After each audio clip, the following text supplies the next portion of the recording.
पिछले एपिसोड में हमने देखा कि रिया ने मायानगरी जाने के लिए 6 लोगों की टीम बनाई, जिसमें कुलवंत ने बलदीप को भी शामिल कर लिया था। अब आगे दशरथ ने अगले दिन सभी को स्टेशन पर 7 बजे बुलाया और कहा, ये रही तुम लोगों की टिकट। टिकट मिलते ही सभी के चेहरे पर खुशी थी, सिवाय कुलवंत और प्रभुलाल के। प्रभुलाल के माथे पर चिंता की लकीरें अभी भी थी। सभी लोगों ने टिकट को देखा तो हैरान रह गए, क्योंकि वो टिकट एसी क्लास की ना होकर स्लीपर क्लास की थी। रिया ने कहा, पापा स्लीपर क्लास की टिकट क्यों, एसी क्लास की टिकट क्यों नहीं करवाई? तो दशरथ बोला, इस ट्रेन में सिर्फ यही टिकट ही मिलेगी, क्योंकि ये इकलौती ट्रेन ही मायानगरी जाती है। रिया ने सुनते ही नाक चढ़ा ली। प्रभुलाल के माथे पर अब भी चिंता की लकीरें दिखाई दे रही थी, पर किसी ने उस पर ज़्यादा ध्यान नहीं दिया। वही कुलवंत और बलदीप साथ साथ खड़े थे। रिया ने चिल्लाते कहा, बलदीप चेहरा क्या देख रहे हो, बैग उठाओ। जब 8 बजे ट्रेन आ जाएगी तो बैग रख देना, और अगर एक भी सामान टूटा तो तुम्हारी नौकरी बचा लेना। सुनते ही कुलवंत शर्मिंदा हो जाता है, क्योंकि बलदीप उसी के कहने पर साथ चल रहा था, और दोनों चुपचाप सामान उठाने लगते हैं। थोड़ी देर बाद स्टेशन से आवाज़ आई, यात्रीगण कृपया ध्यान दें, काठमांडू से दादानगर मायानगरी प्रीतमपुरा जाने वाली गाड़ी नंबर 428152 स्टेशन पर आने वाली है। बलदीप को सामान पकड़ता देखकर रिया और जशन खुश लग रही थी। थोड़ी देर बाद स्टेशन पर गाड़ी आ जाती है।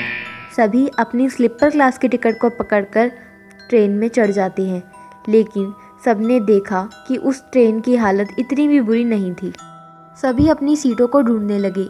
बलदीप तभी सोच रहा था कि रिया का सामान पकड़े या सीट ढूंढे। तभी रिया ने चिल्लाते कहा, यहाँ आओ, सामान रखो और अपनी सीट पर जाकर बैठ जाओ।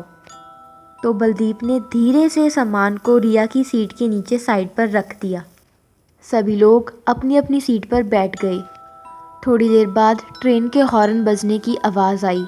स्टेशन पर खड़ा दशरथ हाथ हिलाकर सबको बाय बोल रहा था, और उसने मन में सोचा कि अगर मायानगरी की ये कहानी उसके चैनल पर आ गई तो चैनल की टीआरपी रातों रात बढ़ जाएगी। और देखते ही देखते दशरथ रिया और उनके साथियों की आंखों से ओझल हो गया।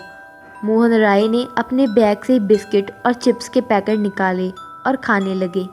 तभी जशन बोली, हाँ जी प्रभुलाल जी, अब देखते हैं कैसी है आपकी मायानगरी। ये भूत प्रेत जैसी कोई चीज़ नहीं होती। तभी प्रफुल्लित बोला, प्रभुलाल जी, आज के साइंटिस्टों ने तो इतनी तरक्की कर ली है कि भूत प्रेत जैसी चीज़ों पर तो कोई विश्वास ही नहीं करता, और ना ही ऐसी कोई चीज़ होती है।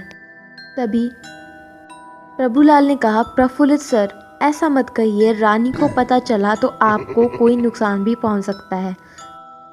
तभी रिया बोली, ऐसी कोई चीज़ नहीं होती है प्रभुलाल जी, अभी तो प्रफुल्लित ने आपको बताया कि भूत प्रेत जैसी कोई चीज़ नहीं होती, और ऐसी कहानियाँ तो हम रोज़ टीवी पर देखते हैं। और एकदम हंसकर बोली, आ जाए वो श्रापित रानी, अगर किसी पानी वाली बोतल में बंद ना कर दिया ना तो मेरा नाम भी रिया नहीं।